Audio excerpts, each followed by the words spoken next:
Hello and welcome everyone. This is Taco Movie Talks, and I am joined with you here with Ethan, aka Film Junkie. He has a channel on YouTube, which will be linked down in the description below, that I highly recommend. He has a Chinatown full analysis that I think you'll all love. And also, if you like just listening to our in-depth analysis, there is a link to Spotify down below. And today we're going to be covering Alfred Hitchcock. And Ethan, I got to ask you, where does he kind of rank in your pantheon of great directors? I would say he is one of my favorites easily. It's about right up there with David Lynch for me. I would consider him one of the greatest as well. He's an incredibly prolific director. He just has so many films under his belt that are at the very least solid, if not a couple of them being masterpieces. And I've seen more films by him than any other filmmaker. Seen about 30 of his movies. Some of them I forget, but the majority of them I remember because he sticks into your head. Yeah, and one thing I guess was a bit of a misconception for me, as a younger, kind of less experienced film fan. I think the huge association with him is Psycho, and I kind of thought the majority of his movies were black and white because of the time period. But the three that we're going to be covering today are all, if I'm not mistaken, Yeah, VistaVision, or at yeah, all three. Sorry. no, you're good, because I wasn't exactly sure. I didn't know if it was just a newer technique used for Vertigo, but it looks absolutely brilliant, and I think that was just something that I wanted right off the top to just say. I mean, especially Yeah. Vertigo, it's one of the most beautiful films I think I've ever seen. Oh, yeah, totally. That's an interesting point to bring up. Is that the three films we're talking about today were all color and all came out before Psycho. Um, but Psycho was initially supposed to be an episode of Hitchcock's show, Alfred Hitchcock Presents. But it was supposed to be just a side project that he was working on to see what he could do with bending the rules of film, and he ended up making his most famous movie. Wow. Uh, I think that would be a happy accident that pretty much any director would be happy to stumble onto, Yeah, because I mean it's maybe one of the most iconic movies in general is Psycho, yeah, but yeah. I Well, think, that one scene being maybe the most iconic scene in film history. is that the ending scene or the shower scene? The shower scene. Yeah, that is true. I think because it does so much with so little, where it kind of, it affects you as if they actually showed it, but because I think, people have Mhm. broken down that scene just because, like you said, it is one of the most iconic in film history. But you know, at that time period, you couldn't really get away with that type of violence and maintain maybe a family safe rating, or for it to be widely distributed. But you never see the knife pierce skin, and Nope. it's only implied by, I think, blood going down the drain, if I am correct on that. So it's, that scene has so much to it that it lives on in infamy, or just famously, depending on which term you want to go by. But Yeah. the I call it the most icon. It's definitely the most analyzed because I'd say it ties with "I'm Your Father" from Empire Strikes Back for the most yeah, iconic. But I just give it to this because entire documentaries were made about it, and um, the what you could break down as to how and why it works is it's a lot less cut and dry than I Am Your Father. Yeah, because that one it works because it's such a big reveal that they've been building up to. And this one, kind of, if you look at it almost outside the plot points, it was a tremendously famous actress who is the lead, and I think it was shocking for a lot of people in the theaters who were seeing it at the time period that it was coming out, that the main character is pretty much gone from the film halfway through, and it just completely subverted expectations. And I think you were alluding to that, if I'm correct, when you said that he wanted to experiment with if he could kind of break the rules of film, if I am correct in interpreting your... Yeah. Yeah. So like that movie is the first movie ever to have a toilet on screen, just a full toilet. Okay. Something Even though so insignificant, well, not insignificant, but it's such a, you just would imagine by that time period it would have had to happen. It's pretty crazy that was the first. yeah. I feel like he plays with a lot of roles in Vertigo, and that's going to be one of the films that we touch on.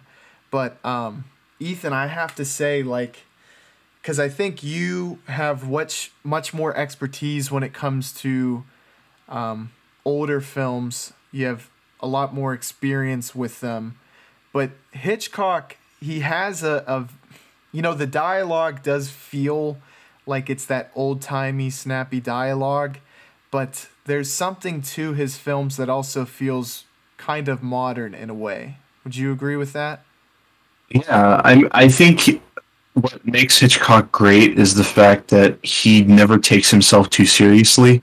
He Mm-hmm. has a very dark, he has a subversive sense of humor in his movies, and even rewatching Vertigo and Rope and Rear Window, I could see that just bleed into his characters most Mm-hmm. of the time. Yeah, Rope, I felt like was a very great spotlight on that kind of darker sense of humor because and I'm forgetting the one of the more charismatic killer's name, but I noted him in my review because I thought he was one of the big forces that kind of stood out and commanded the spotlight while he was on the screen. That is until kind of Jimmy Stewart came in, and when they battled, it felt like they were still on even ground. But you could really see that sick sense of humor come through that character, and then it kind of reemerges in Rear Window and in Vertigo too. But for a 1948 film, which I believe is the release date of Rope, it feels like it was done so much later than that. I mean, especially in Yeah. comparison to even like 50s films, it even felt like it was ahead of the curve, like it was even beyond a decade ahead of its time in my mind. Yeah. Yeah, absolutely. One thing that I have to say, because Jimmy Stewart is the, protagonist in all three of these films, is Yeah. he grew up. I know where he grew up. He or was born at least. It's in Indiana, Pennsylvania, which I had the pleasure of visiting. And just a cool tidbit is in that town, the walk, like when you go to a walk light to cross the street, the voices that counts it down and tells you that you can walk is done by Jimmy Stewart, which is Oh, like, that's awesome. it's really cool. They have a Jimmy Stewart museum there, which Oh, wow. I would That's really like to visit. looks like I'm going to Indiana, Pennsylvania. Yeah. Jimmy Stewart is in all three of these movies. It's almost kind of tempting to say also watch The Man Who Knew Too Much, which is the fourth Jimmy Stewart Hitchcock collaboration, which they did four, and we're doing the three. That was kind of a missed opportunity. Yeah, so and I'm not sure if you watched both The Man Who Knew Too Much, but I was like, because I know Peter Lorre from M, the Fritz Yes. Lang film, Yeah. and I guess I didn't realize that Jimmy Stewart was in Hitchcock remaking his own film. But I kind of want to ask you your opinion if you've watched both, because a lot of people, the unanimous opinion seems to be that the remake is better. But I feel like Peter Lorre is such a strong actor. I would be interested to hear if you've seen that, your thoughts, and I guess comparing contrasting the two. Might have seen part of it. Okay. I'm not sure. I don't remember much about it. I do remember the remake pretty vividly. That's a great movie. Hmm. Um, if I had to wager a guess, I'd say the remake would probably be a bit more a bit more polished up, I should say. Hmm. Yeah, because I think the original, it had to at the latest be in the 40s, because the Jimmy Mm. Stewart version is that like 1952, like thereabouts. So the original is 1934, Okay. and the remake is 1956. Okay. Yeah, so I that's something you do not see. I can't even think of a director who's ever redone their own work. Can you think of anything like that? Like a Uh, more modern example? the big one that screams out to me is Mikhail Haneke, who did Funny Games in '97, Oh yes. made it for American audiences a decade later. So that's probably the biggest one I can think of. Yeah, and that is it makes a lot of sense to do that as well, right? Because I think that particular film was almost very pointed towards the American audience members, like as a whole, the people who consume television and movies. So Yeah. Well, I think the original is phenomenal. I have not seen the remake. It's the opposite effect of the Hitchcock situation. yeah, I have not seen the remake at all, and I think from where you're coming from, I have a similar perspective. Is that once you've seen the original, it's so good. I just don't know what could be Yeah. done better. I guess for lack of a better term. And Yeah, because some people prefer the remake, and I'm just not sure if it's a shot for shot remake. I'm not sure what makes it better or worse. If it's the same, I'd probably consider it worse just because it's the same thing. yeah, and you might agree with this as well, Ethan. But I think there's something to be said when those foreign actors weren't very familiar to me. So it I don't know, it felt almost more grounded in realism, and you can kind of get lost in those scenarios as like it being real, because you like I don't know this is a famous movie star, whereas I think Tim Roth is in the remake, and I think there's a fairly Yeah, big name Naomi actress. Watts. Naomi Yeah. Watts is in. Uh, I love Naomi, but I don't know.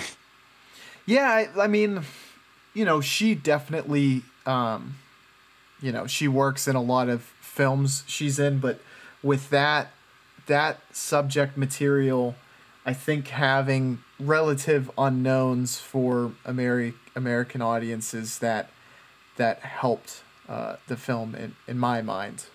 But Yeah, so let's start out with Rope, 1948, and the the kind of plot for this one is there are two brothers who commit a murder, and it seems to be the dynamic that you see a lot in real life and even as it's portrayed in movies, but the one brother is kind of a commanding presence, whereas the other one kind of shrinks in their relationship with one another. Yeah.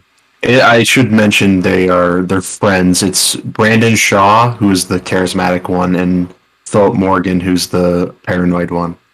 Okay, so I thought they had a family farm together, and I think that's where I got the misconception that they were brothers. Yeah, childhood friends. Okay, good catch on that. So sorry, pretentiousness coming out. Well, if it's not you, I'm sure someone would hear that and in the comments say something. So it's better to get ahead of it, right? Yeah. So they have kind of a friend who, I believe it's Brendan, not Brian, right? Brandon. Brandon seems to have. He has a bone to pick with the person they murder, and I don't think he is fully transparent about that while committing the murder, but it kind of becomes unveiled during this dinner party. But they want to commit a murder, or at least Brandon does. They want to commit a murder and then have a party as a way of making a perfect alibi.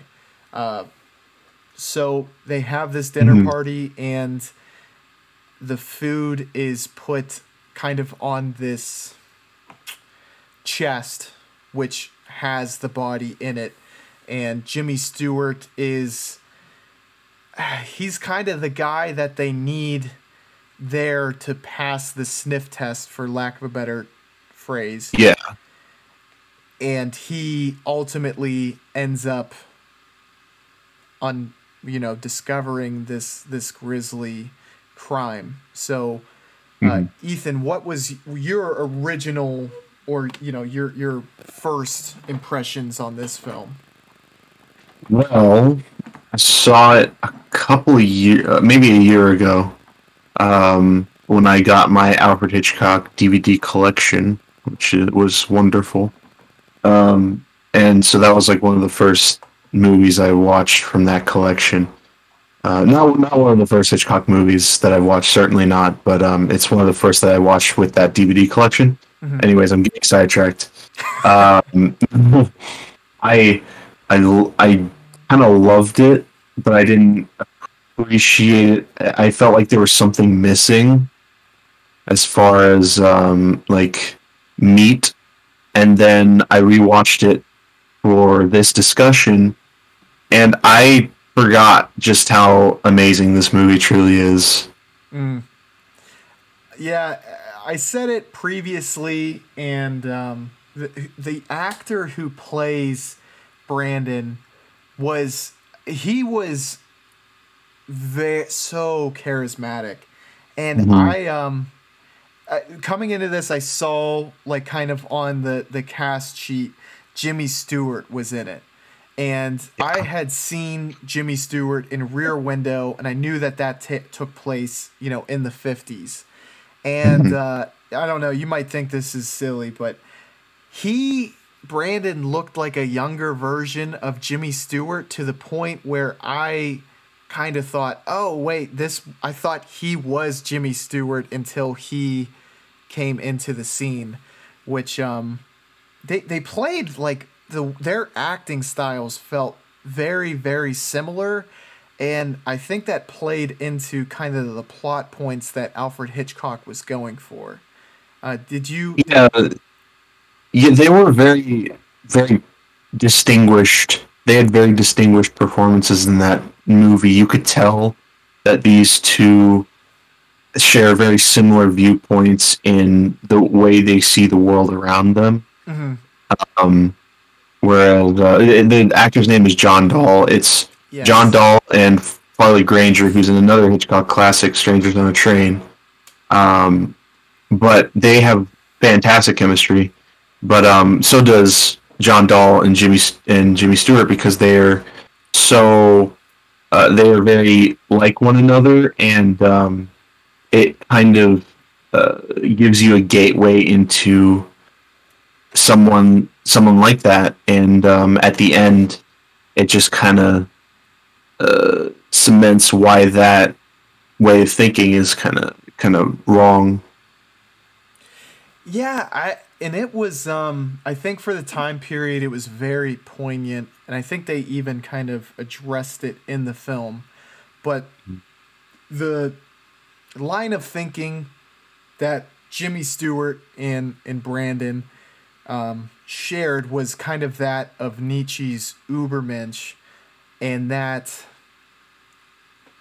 when you are considered like a premier guy, which is just kind of rewording Übermensch in English, but there's like superior beings, and if you're Yeah. superior, even if you're doing things that aren't moral, morality really shouldn't apply to you because you're above it. And I Yeah. think, Jimmy Stewart's character ingrains that thought process into Brandon, and he takes it to a step, or to by committing actions where it makes Jimmy Stewart's character completely rethink that whole theory, I guess. Mhm. I really loved that because the whole, and they say it like I was saying before, that was kind of the line of thinking that led to the Holocaust. So this was kind of poignant because it just kind of came off the heels of World War II, and Yeah. very culturally relevant, I think, for American audiences at this point. Yeah, that's a fair assessment. There is one aspect of the film that I want to touch on, and that I think it's kind of genius, even though it's kind of effed up considering the context of the film. Mm. This film has some gay undertones that are done so well. Um, because with the way they talk about what they had done, they say like no one's gonna know what we did, Mm. uh, and it was very suggestive in that way. But I think the greatest one for me is the story that Brandon tells about Philip strangling a chicken. That was just, I was like, all right, there's definitely some homosexual undertones, and I love that about the movie, even though it is kind of messed up when you consider the fact that the homosexuals in question are murder psychopaths. But Yeah. if you take that out, I think the homosexual undertones are done so well. I honestly, I didn't realize that until you kind of put a spotlight on it, but that does make perfect sense. And obviously, this time period would have been a very touchy time period to be homosexual, and you probably would have been best off to keep it as a secret because of society's kind of outlook on it, and their lack of acceptance too. And I think just something else that I want to touch on is that Philip was played so well, and it's such a different character in comparison to James Stewart's and Brandon, but that character needs to exist in this film for it to work, and I think he does it Yeah, perfectly. because he cracks under pressure when Brandon decides to go further and further in, and it definitely creates a dynamic that would it wouldn't be the same without that dynamic. Exactly, and it it plays into the twists and turns that Alfred Hitchcock wanted this script to take. So he creates these openings.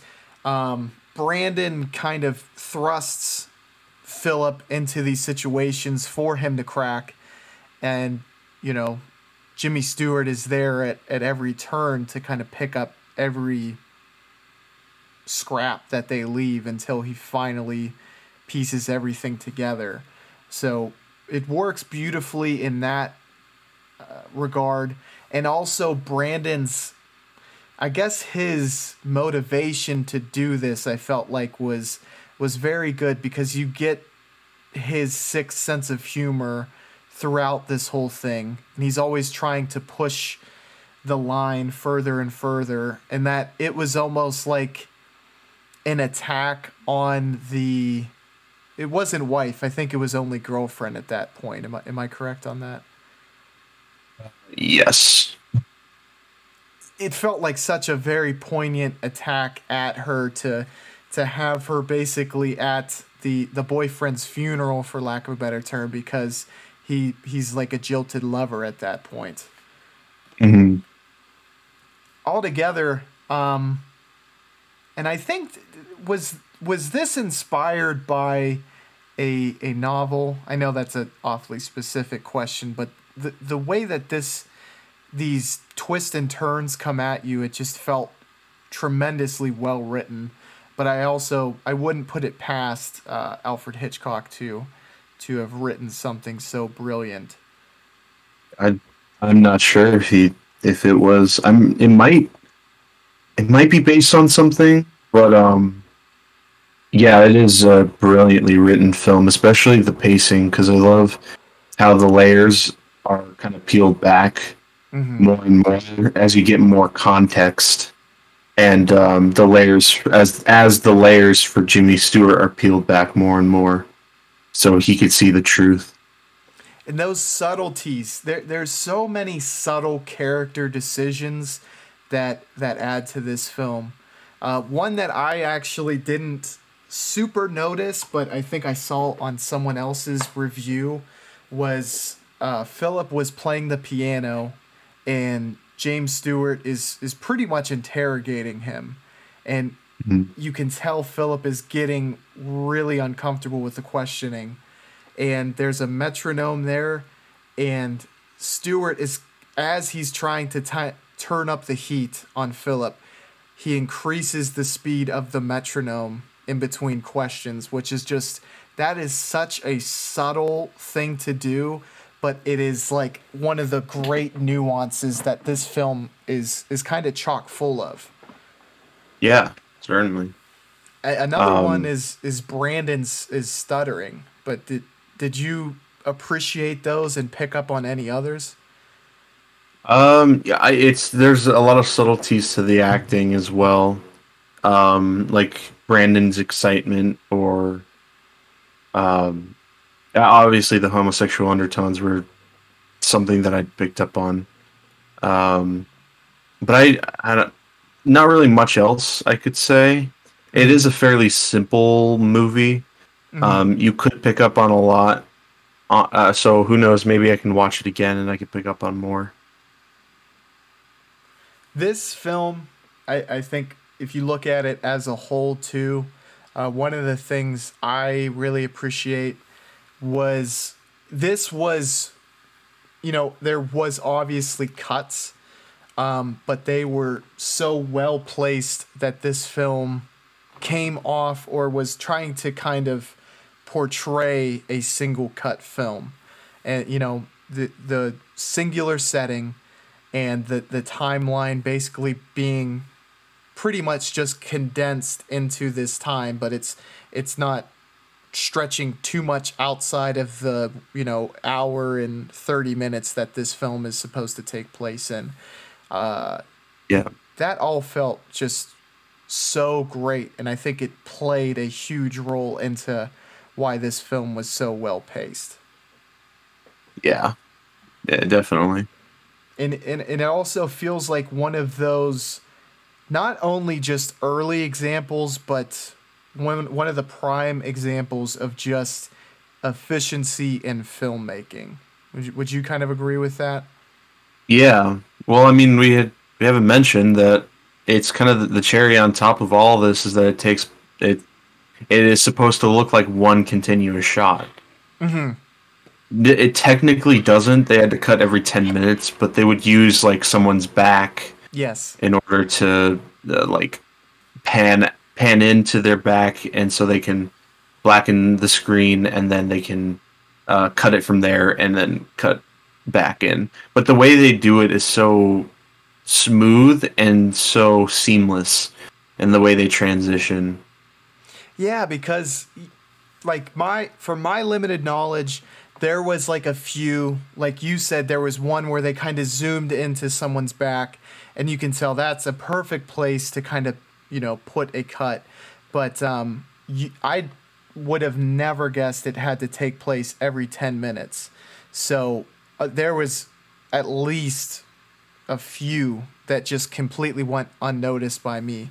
So, I mean, from that perspective, like an A+ for kind of giving the notion that this is just all one take. That is absolutely amazing. And that alone makes this film just like kind of a standout and something to be admired. But there's so many other little elements that we kind of went over, the plot, the characters that really make this film stand out. Yeah. Ethan, any final thoughts on this film, and what did you rate this one? This movie's amazing. It's one of my favorites. 5 out of 5. There you go. This one, I gave a 4 out of 5, but I think it's something where it's like, if you haven't seen it, just go on that ride, because it's not like it's like a lengthy feature, and it also feels very, very fast-paced, to where you're not going to feel like, oh, I wasted a bunch of time on this film. And in all likelihood, because of all of these just great elements in it, you're going to most likely appreciate and enjoy this film. So, yeah. Very, very recommended. The next film is Rear Window, Alfred Hitchcock, 1954. Ethan, would you like to go into the summary of this one? Yes. So, Rear Window is about a wheelchair-bound photographer named L.B. Jeffries, who spends his days spying on his neighbors in his bedroom window when he suspects that one of his neighbors has maybe committed murder.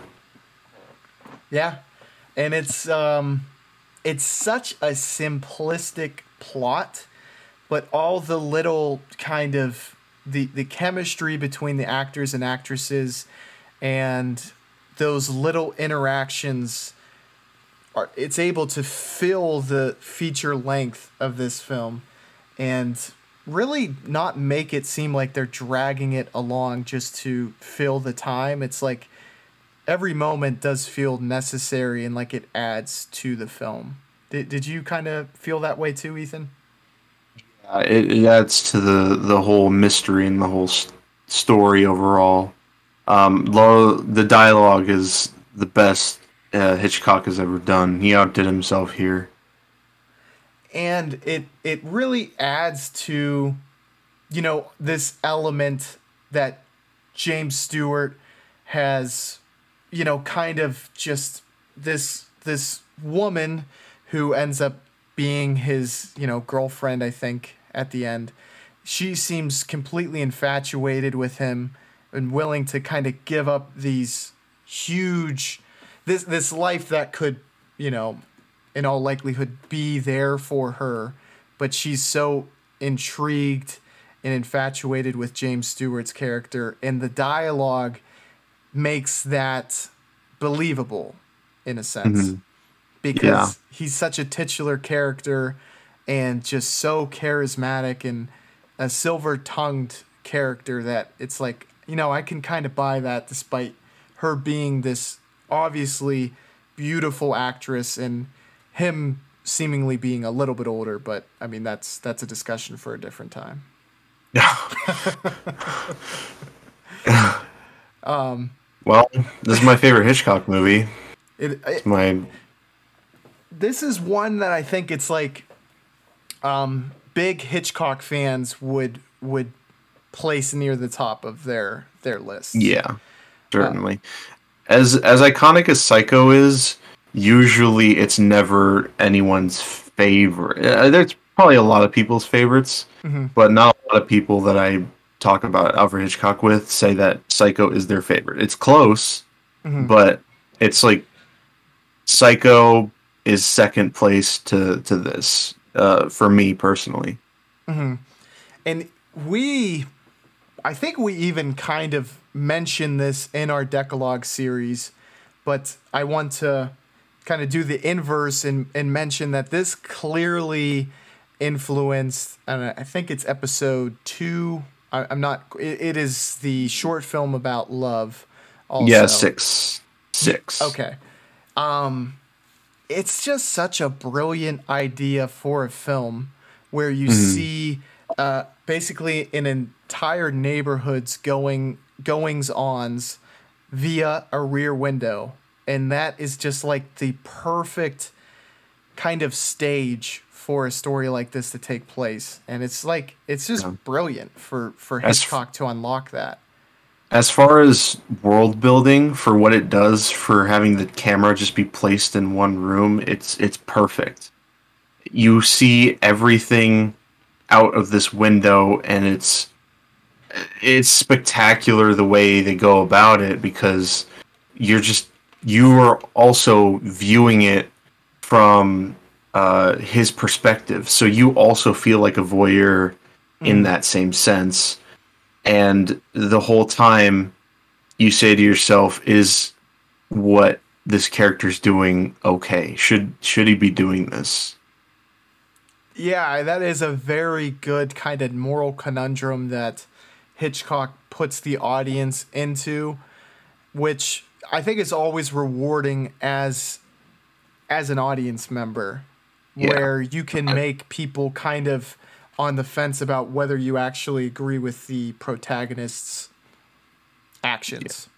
Yeah, and that element of the film is further exemplified by his sassy devil on the shoulder, that being his insurance agency nurse, played by Thelma Ritter, who's phenomenal in the movie. She's so good. Yes. She was so good. The dialogue is just so fantastic. Yeah, that was kind of like one of the back and forth that came to mind when I was talking about how the chemistry felt so just top tier in this film, because their back and forth is just, that is some of the snappiest dialogue you're ever going to come to. And it's like, I think as a younger kid, I always thought that 50s dialogue was, I had this misconception that it was like just not, I guess, interesting. But looking back at these films now, there's something to be said for that dialogue, where it's just so enjoyable, and it's very kind to the ear, I guess. Yeah, well, I think this one in particular is just, the dialogue is far ahead of its time. Similar to something like 12 Angry Men. Those movies are not dated. They haven't really aged that much, because they're just so witty that you could enjoy it as sort of a modern film, which could also be said about the suspense and in the way the suspense is built in both of those films, but particularly Rear Window. Yeah, I couldn't agree more with you that this film, it feels in its place watching, oh gosh, almost 70 years later, and very, very few films can have that said about them, but it speaks to the genius of like a Sidney Lemieux or I guess Lumet and an Alfred Hitchcock, and that's what makes them geniuses, and that's what makes them so great. And to go back to the world building, like you said, you feel like you get to know these characters who they're on screen, but they don't even get really dialogue, but you feel like you learn a lot about them, which ties into the voyeurism, like you said, and everything bleeds into it's another kind of feeds every other aspect in improving this film. I love that aspect, just watching all of these people and the emotions that you get from it. You're intrigued, but should you be doing this? I don't know. There's one point where almost everything stops completely because they're worried about a certain character who you get to know so much about, even though you didn't really get to like hear any dialogue from her. Yeah, and like it's like a self-imposed challenge that and I can't speak to the mind of Alfred Hitchcock, but it's like saying, look, I want to develop these characters, but they're only going to be shown from an outside perspective. You're only going to get to learn from them through their actions. And yeah, I think there's, at least 4 or 5 characters where you really get to kind of get this sense of who they are without ever having them speak to that. And it's perfect example of showing, not telling. Yeah, but it also ties into the plot with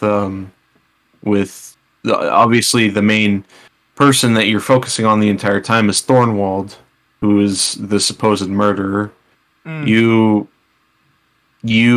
start to suspect something, and all of a sudden all these characters in some way or another get introduced into this murder almost. Yeah. And Thornwall, by the end of it, once the great unveil happens, he has such a great villainous look, I think. And it seemed like they kind of played around with his makeup throughout the film, whereas your uncertainty about whether he's involved with all of this is at its peak. He seems very innocuous, but once you kind of become sure of his actions, he looks the part, which is another like kind of great little detail. Yeah, certainly. The final 20 minutes is some of the greatest filmmaking of all time, in my opinion. Some of the most suspenseful, gripping, tense filmmaking. No music, just footsteps followed by a brilliant climactic ending. Yes, and Hitchcock is kind of known as the king of suspense, right? Yeah, he's the king of suspense for a reason. I guess because as a viewer, I think it's a lot different as opposed to when you've had experience behind the camera, and like how is he able to accomplish suspense so well? Because it's something that in all 3 of these films he's able to accomplish just perfectly. Yeah. There's definitely a lot of that suspense and rope. You feel that palpable sense of something, but maybe some of the characters don't. And with Rear Window, it's you don't know what this character's up to, and if you can you prove it or not? Can you prove that this person has done something? It kind of goes along with his bomb theory, his very famous bomb theory, where there's a bomb under the table and the family knows it, and they are planning on what to do to get out of it, or the bomb is under the table and they don't know, but the audience knows. So it's just like, I guess psychologically, he always had a great understanding of what's going to make the audience tick. Yeah. He also loves to inject his own personal fears into his films, so that kind of adds to the anxiety of it. Yeah. And I guess he kind of touches on different fears and paranoias in each of these films. And that's kind of great because I think sometimes you'll see almost similar avenues illustrated differently, but at least I guess from how I look at these 3 films, it seems like he is touching on a kind of different angle to make you feel something. Yeah, absolutely. So, Ethan, would you like to kind of dive into the final 20 minutes in those aspects that you really appreciated and what made it kind of stand out to you? I know you mentioned the lack of music made it much more intense. Was there anything else that really stuck out to you that made it great? Well, the reveal that Thornwald's realization that he's being watched Mm, is so good because he sees the ring on what's her name, Grace Kelly's finger, mm. Lisa. But he looks at that and then he just slowly turns his head towards the binoculars and he's just staring at you, and it's almost like he's staring into your soul because now he realizes that Jimmy Stewart is watching him, Hmm. and so now he's in a kind of a panic. And just to be sure, Thornwald calls him, and Jimmy Stewart picks up the phone. He thinks it's his cop friend, but then when there's nothing said on the phone, he realizes that, and your heart sinks deeper into your chest, and then the slow footstep build up and then he tries to fend off Thornwald before he could do anything like really bad. Obviously, he did something, but um, he he apprehended him at the end. But it was such a brilliant climactic ending, just because of the how it took its time Hmm. to actually properly build up the suspense and all the layers that keep piling up onto that tension. Yeah, and I that call that you speak of, I think it's almost done completely the same way. And I you might already know which movie I'm talking about, but in The Departed, where I think it's Yes, Leonardo DiCaprio answers the phone when why can't I remember this actor's name? Matt Damon. Matt Damon, yes. Uh, that scene, I mean, it's pretty much, and the psychology behind it is also both people in that moment realize that they both know, and it completely flips the roles of engagement because they both know they've been uncovered, and like Yeah, that is just such a tremendous and simple twist to put in any movie, and it yeah, ratchets up the suspense and the drama. certainly.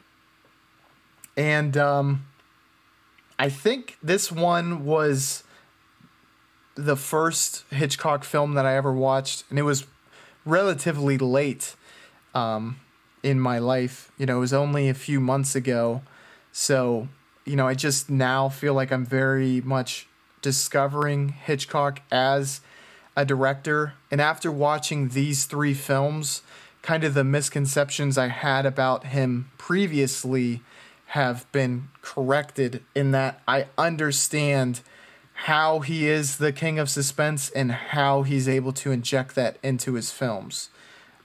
Mhm. And that Psycho is just such a narrow kind of aspect of how he does it. And these films are just, it shows the broad spectrum of how he can create that. And Yeah, very few directors certainly, can do it like him. absolutely. Um, have you seen Psycho by chance? So I was actually gonna kind of talk to that. I feel like Psycho is one of those films that has been spoiled so much that I've been apprehensive to watch it. So I have not watched it myself just because I feel like it gets all the plot points get talked about so much, but I'm gonna take the plunge into it because I know once I watch it I'm gonna uncover so much that I didn't even realize was a part of it until I did. You know what I mean? Yeah. Yeah, there's obviously I also watched this knowing pretty much everything. So Hmm. I knew all about the twists, I knew all about uh the shower scene. I knew that all. So, but it when you watch it with a specific set of eyes, you come to appreciate it. And if you come to appreciate it in a certain regard, if you just take your mind back to 1960, like you pretend that you are an audience member in 1960 and just kind of have a vision of how shocking this was, you find a sense of appreciation for it. Also, if you have an appreciation for filmmaking, which I Hmm. know you do, you would come to love this movie just Yeah. because of how the filmmaking wise it's amazing, of course.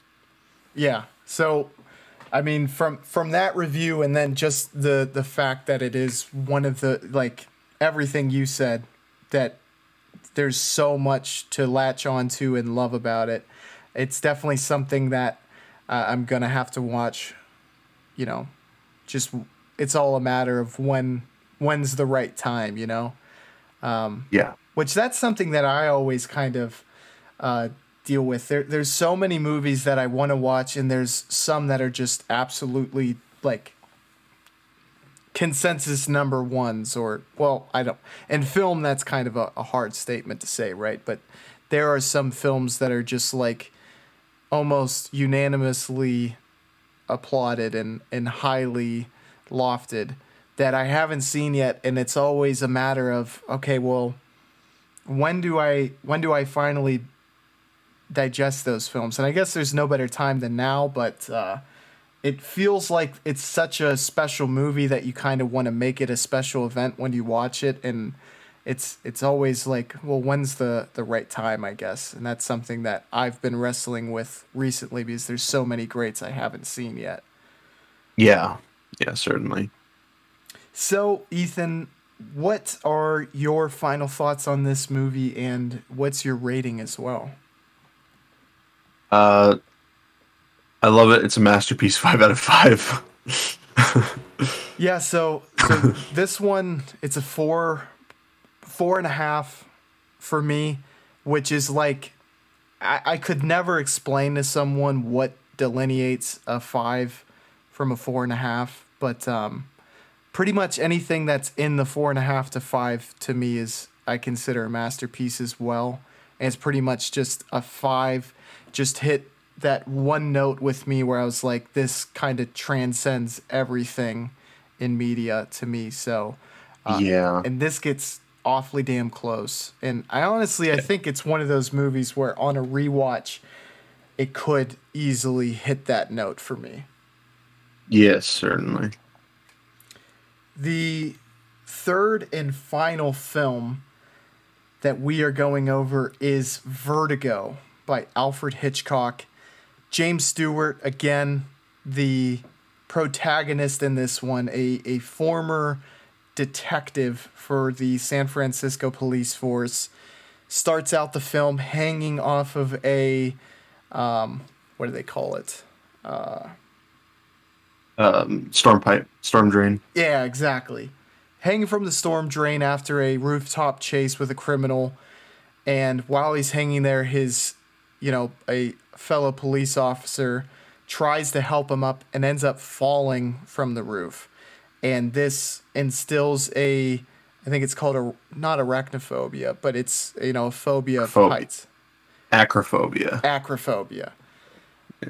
And this ends up playing a huge role in that he is entrusted by one of his friends to monitor his wife because she seems to be going into a trance of sorts, which is somehow tied to her past. And she ends up killing herself from the tower of a church, a Spanish missionary location. And then James Stewart ends up finding someone who has a striking resemblance to this character who he ended up falling in love with before her untimely death, and then it becomes unveiled a very unique and shocking twist at the end, in which also culminates in that very same church tower. This one kind of blew me away as far as all the twists went, and Jimmy Stewart's nightmare scene I thought was just, for its time. I haven't seen a ton of films from the 1950s, but it seemed like it was so far ahead of its time from anything that I had seen. Do you know the scene that I'm talking about, Ethan? Yeah. Oh, yeah. Yeah. I mean, talk to me about it. Was that not one of the most golden cinematic moments for you as well? Yeah. Well, that's the key word, cinematic. This is probably Hitchcock. Aside from maybe North by Northwest, it's probably Hitchcock at his most cinematic. Just such a this one, as opposed to most of his other films, I was taken aback by the cinematography. Just his use of the buildings and land structures is just so well done. Yeah, it felt picturesque like the entire time, and the actors looked stunning on camera. The Golden Gate Bridge looks stunning on camera. The tower looks stunning. The bright lights of the city, the cars, just everything shined so bright and looked just beautiful, for lack of a better term. And that is where I, like, immediately I saw VistaVision, and then that first scene, I'm like, wow, like this looks better than digital. It's so... Oh, yeah. And that's not a shot at digital at all, but it's just kind of shocking to see something from 1958 that looks so stunning. Oh, yeah, because film is always going to be better than digital. As far as, like, appreciation for the look of film, the authentic look of it, film is always going to be superior, at least in my opinion. So, and I completely agree with you, but I don't understand why. And do you kind of have any insight as to why that is the case? It could be the authenticity of how it looks, like the grain and it feels like a work of art that somebody made, as opposed to digital. Even though digital certainly has its place, it's not a bad. Digital is not a bad thing. Far from it. It could make for some really clean, crisp films, but the authenticity is what makes film. It can make film more beautiful. A very good example of this is Red Rocket, which came out recently, directed by Sean Baker. It was shot in 16 millimeter film, and the grain, the really, really beautiful grain on the film, is what really adds a bit of authenticity to the overall story. Am I right on this? Because I know you're a huge fan of this director that I'm going to mention, but I think he also makes it a point to, like, pretty much all of his films he wants on film. And Tarantino is like that as well, right? Yeah. Yep. Definitely. I think he also does 16 millimeter.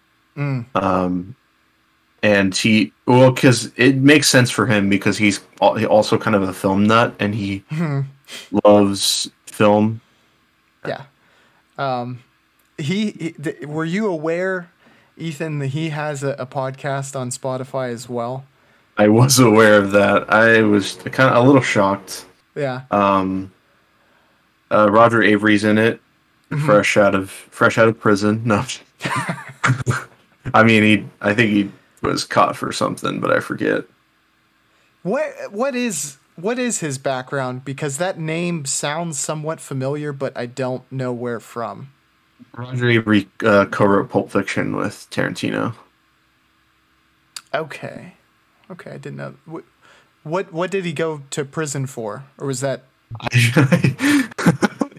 I, I forget. I think there was something.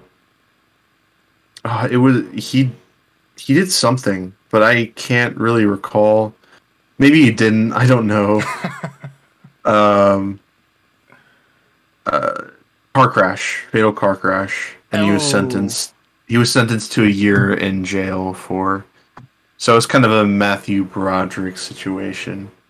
yeah. With now, did Matthew Broderick? He kind of got out of that. Am I correct? Hmm. Yeah, like Yeah, he he never avoided. served his time. Yeah. Well, I guess there's something to be said. I mean, look, a loss of a life is always nothing that can ever be made right, I guess. But there is something to be said where if you do the time for the crime, that some penance has been served at least. But Yeah, even though probably a year wasn't long enough. yeah, I'm sure had Jim Bob or Harry done this very same thing, the sentence would have been a lot different. But Yeah. that the podcast is so very interesting, and they always go into these very specific, in-depth subgenres of film. Like American Giallo was one that I heard. I think is their most recent episode. But like you said, a fanatic of film, and I think it makes you wonder if having seen someone like a Hitchcock just unveil these just kind of cinematic masterpieces, these time capsules of this is literally the highest that can be attained in film.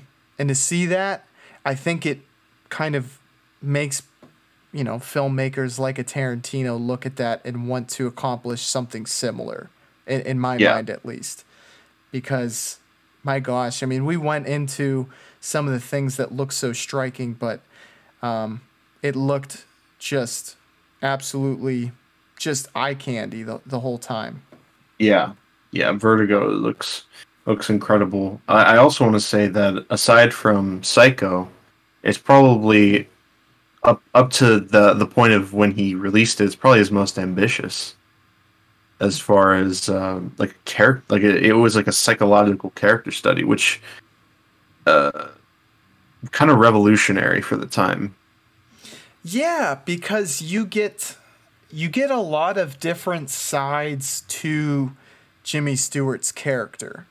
And is Hmm. that kind of the avenue where you felt like that was where the ambition lied, because you he goes through such a dynamic character arc that is not very frequent for the time period, I would say.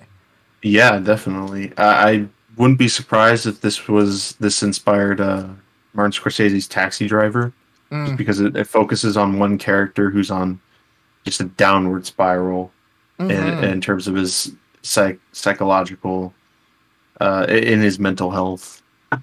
Yeah.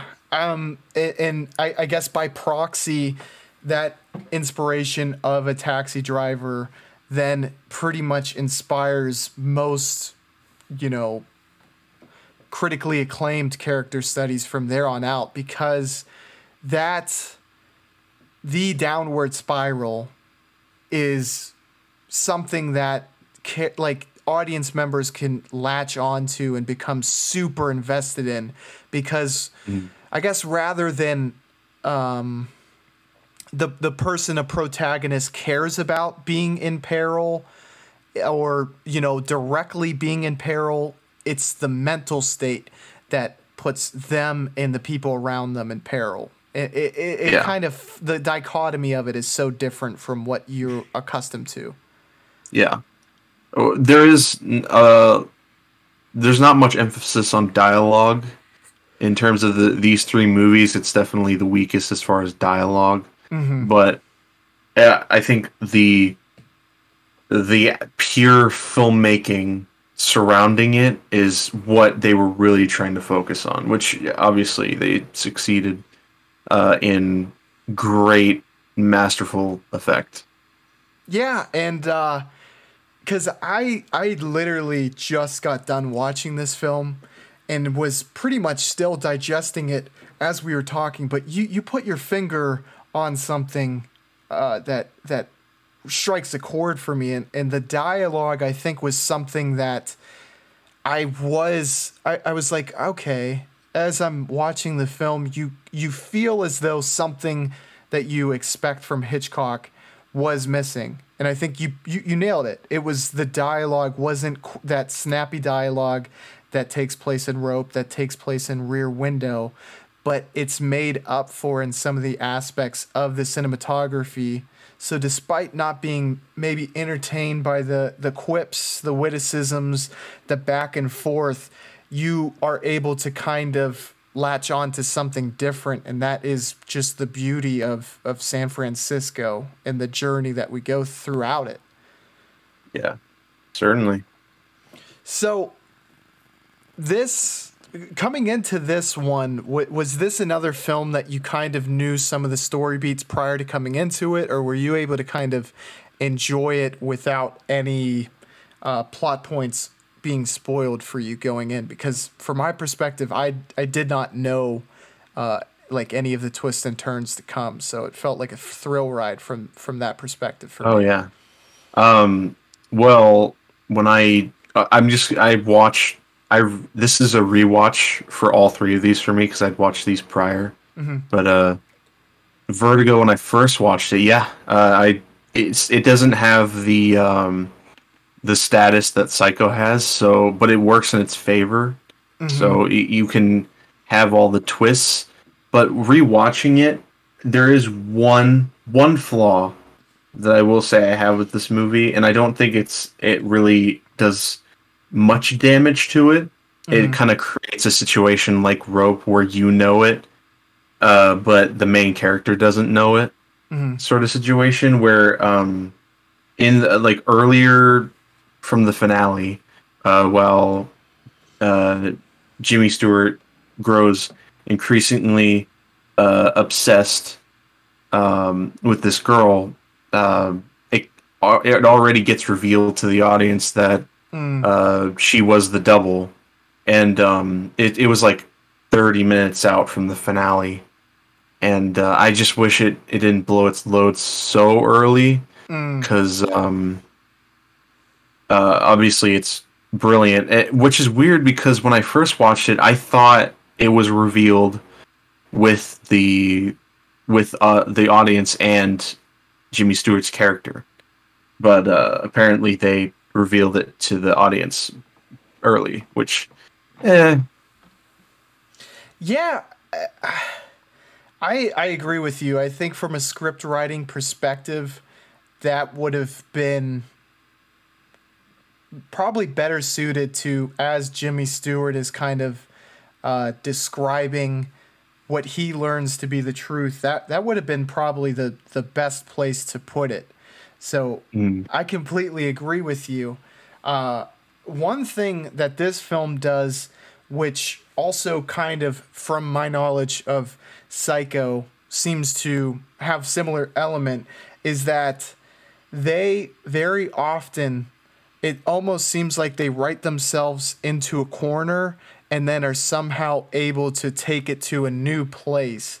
Like you mentioned, the reveal of the plot by that woman and the husband who enlists Jimmy Stewart's help. Like, and when the girl jumps off the tower, I'm almost like, I think there's an hour left in this film. Like, where do they go from here? You know what I mean? Yeah. And they do it at least twice where I'm like, how the hell are you supposed to kind of continue this story? And I think they did it fairly, pretty great from my perspective. But they did it phenomenally well. I mean, just so well. As weak as the dialogue is, everything else about the script is amazing. Yes. So I have to give Hitchcock some credit for that because, and also when the woman that Jimmy Stewart falls in love with jumps from the tower or is thrown off the tower, that nightmare, I'm like, it was literally an oh shit moment for me because I'm like, this is where they're gonna go with the film, and it where I thought it was like this hysteria type insanity that just kind of jumped from one character to another, and they don't quite end up going that exact route, but I'm like, this is just brilliant. And for them to kind of subvert that expectation too, it's a very great example of keeping the audience on its toes at all times. Yes. So, I mean, where does this film kind of rank for you, Ethan?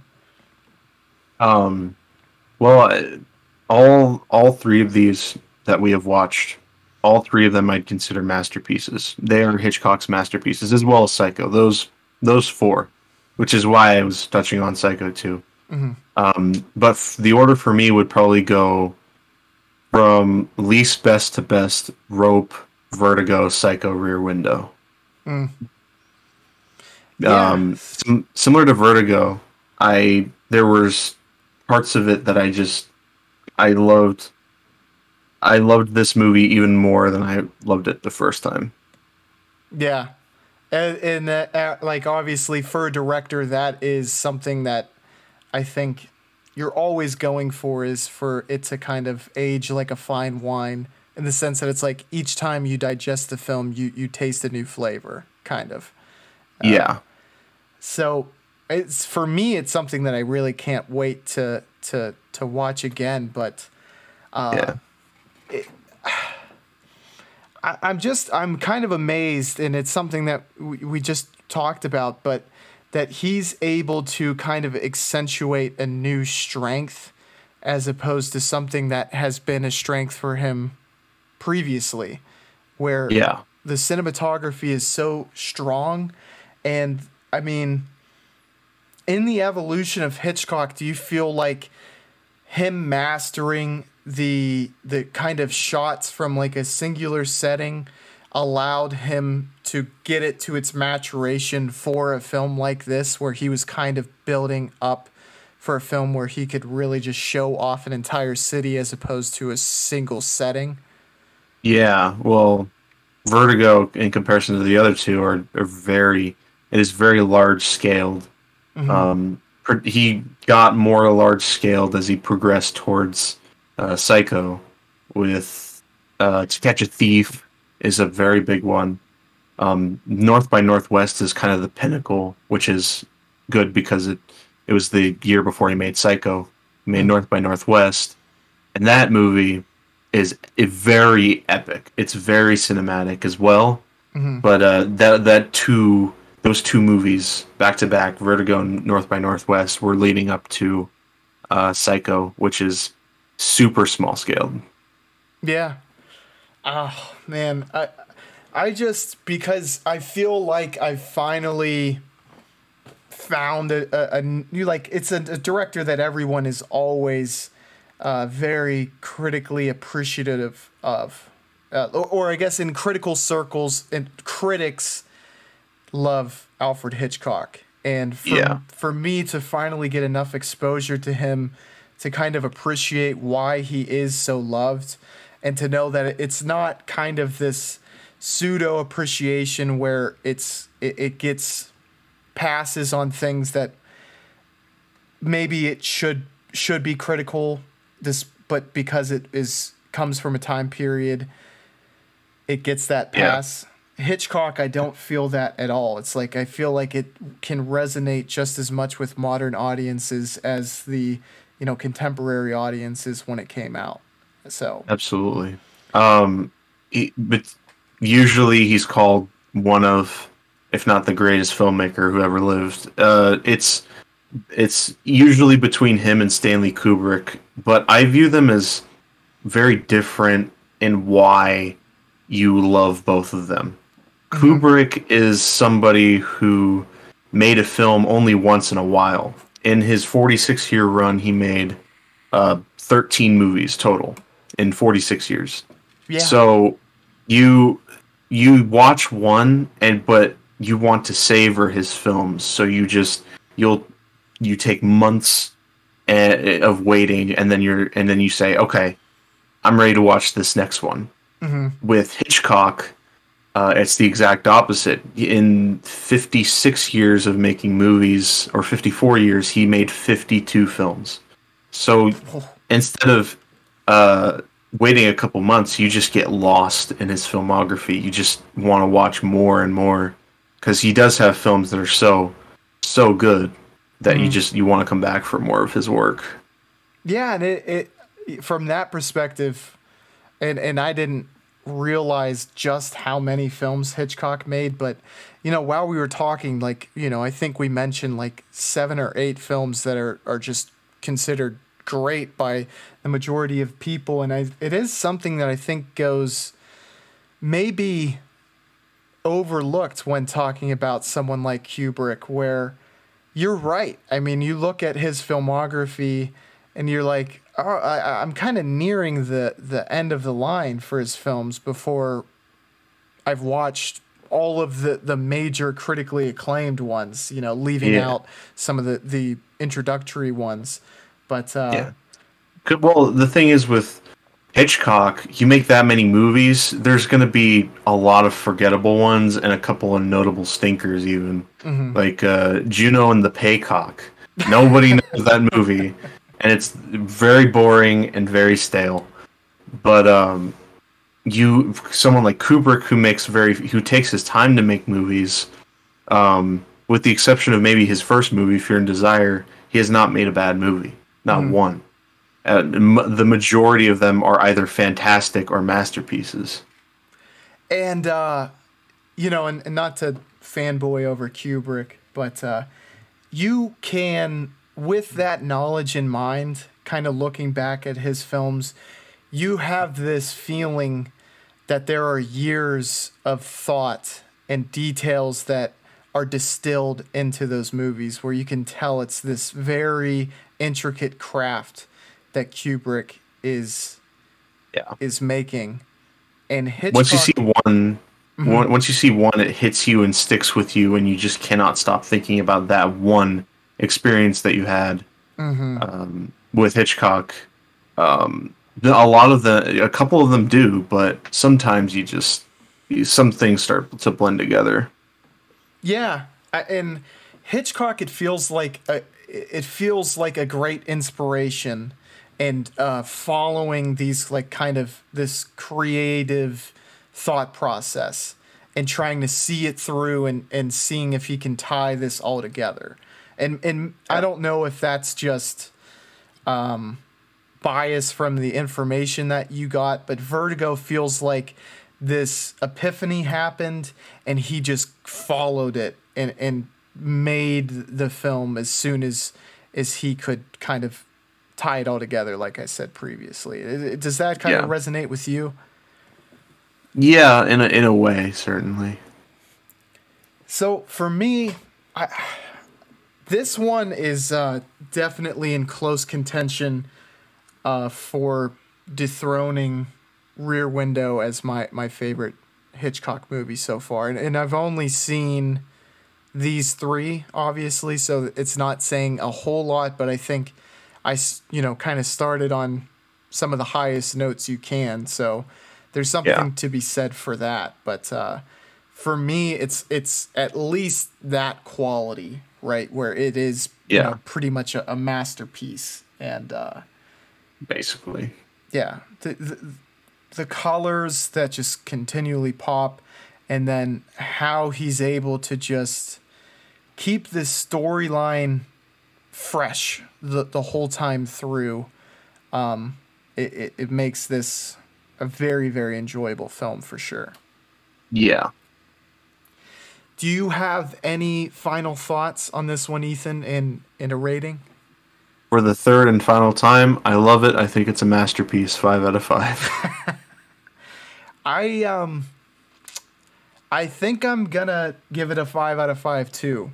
And I think it's something where I might have to rewatch Rear Window to see truly which one I appreciate. But this, and I think the reason that I rate it a little bit higher on this first go through, where it has that feeling throughout where you know this is kind of a special film and every moment has that magic to it, like Rear Yeah. Window does too. You know something special is happening on screen.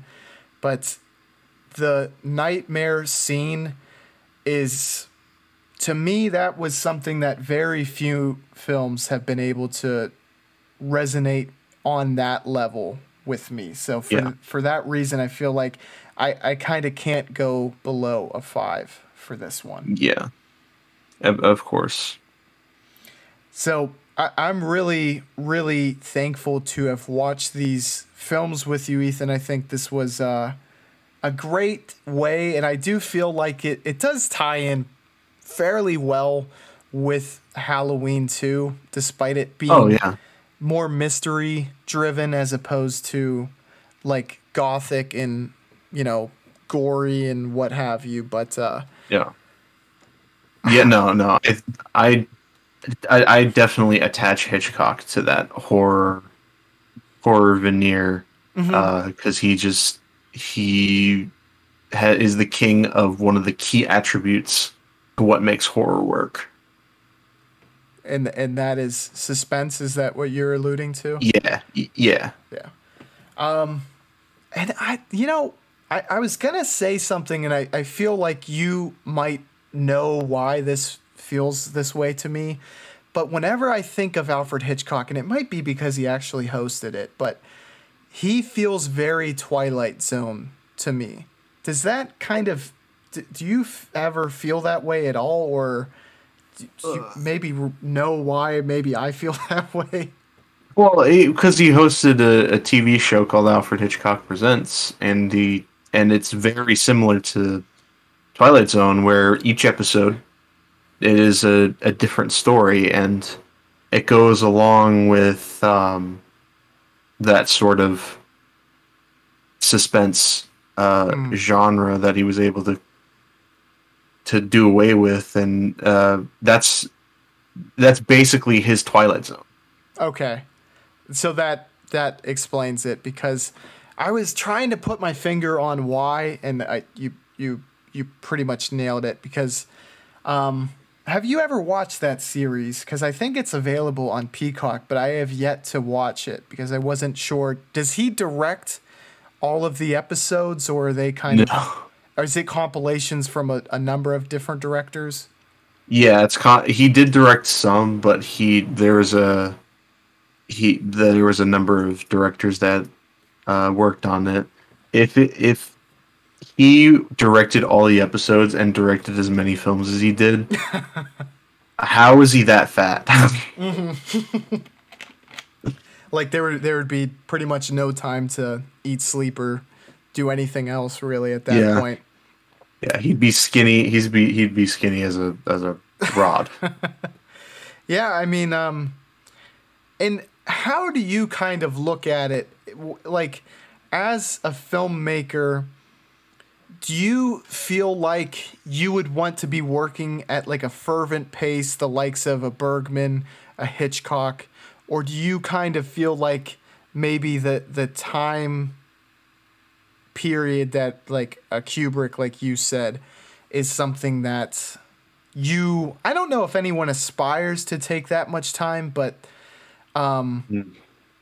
is it something where you feel like it is more rewarding to put that much time into it, or is it something where you feel like Hitchcock's method would be more suitable? I think it'd be more rewarding if you take your time, because you'd be able to plan more. You'd be able to think about what you want to do not only what you want to do in the future, but also what you want to do as far as where your career is going, as far as making movies. Which is why I think I barely prefer Kubrick over Hitchcock. Hitchcock is like fourth favorite director. Kubrick is third favorite. Just because the amount of time and patience he put into his career is what made his career so special. Yeah, I think Kubrick in my very early ratings is, very, very close or near the top.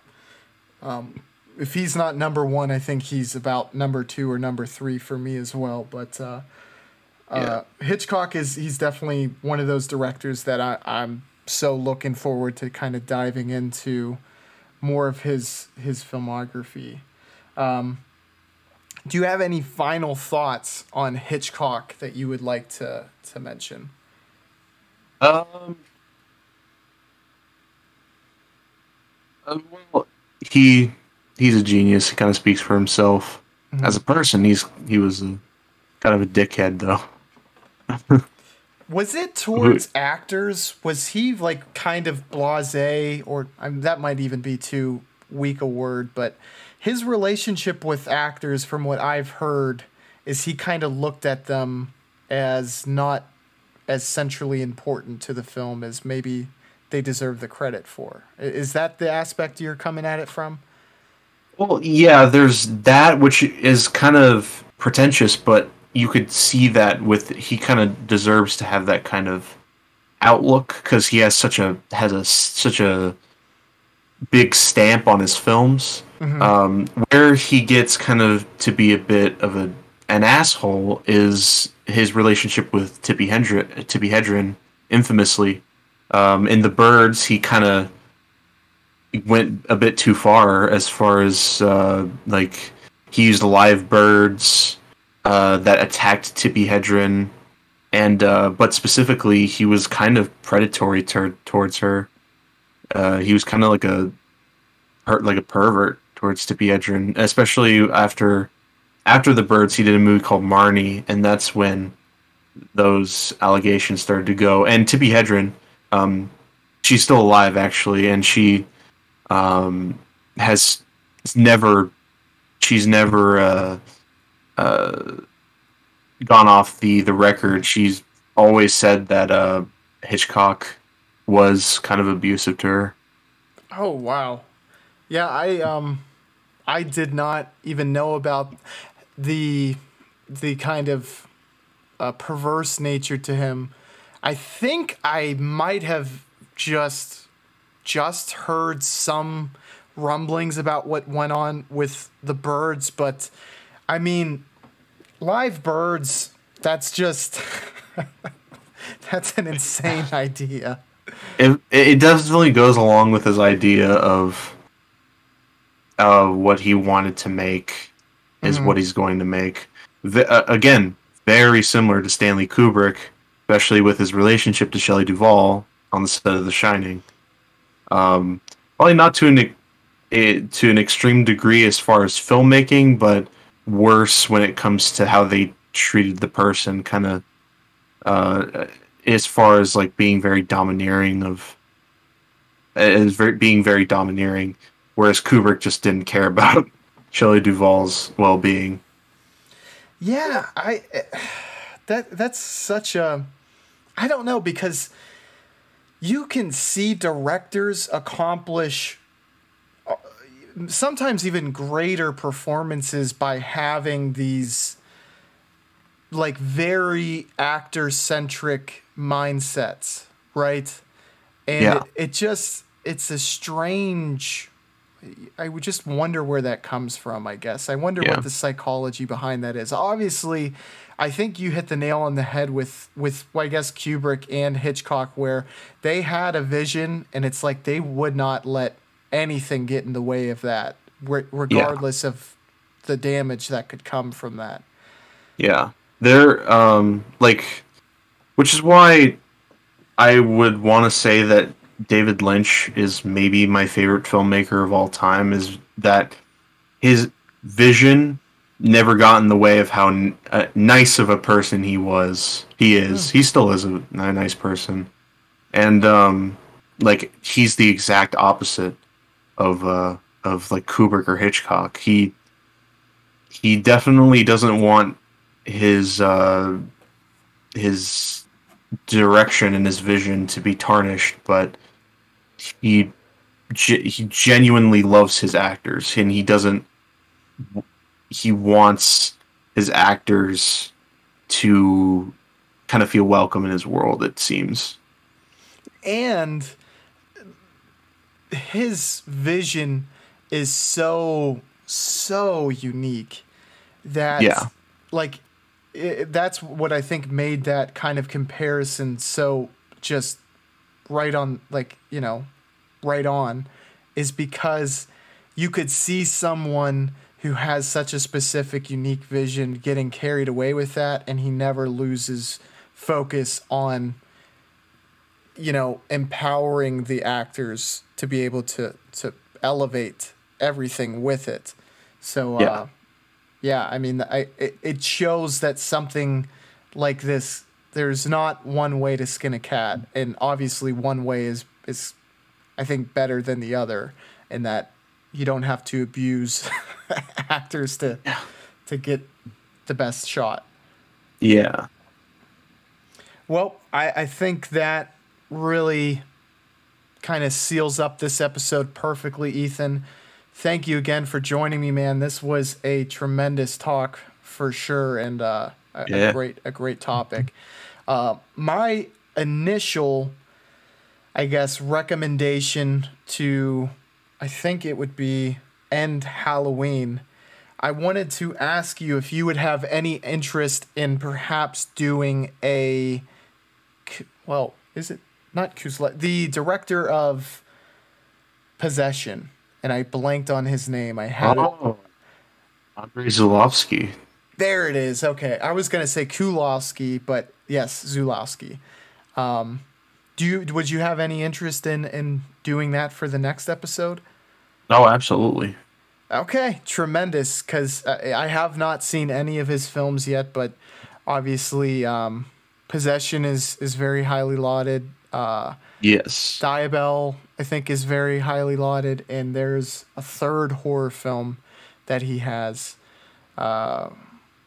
which I can't quite put my finger on right now. But yeah, we can discuss the movies maybe this upcoming week, but I think that's a good director to kind of end it on, because very horror centric, and also I think he's critically one of the kind of less heard of but brilliant directors. Yeah. A very Theo Angelopoulos Yes. type of situation with him. But he's a very unique filmmaker, and I do want to check out more of his movies. I did see Possession, love Possession, and I will definitely be rewatching that and be watching his movies as well. All right.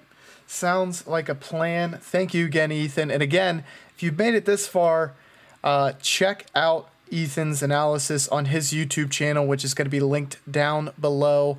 You're going to be thankful that you did. Great editing, great script writing, and great analysis on behalf of Ethan. He's getting to kind of show his strengths as a director through an analytical sphere, which I think is really cool. And you don't get that, you don't kind of get to view that very often on the YouTubes. So I think you're going to be glad that you checked him out. And that is going to be all from us. Again, everyone, we appreciate you joining us, and we will catch you on the Flippity Floop. Bye, y'all.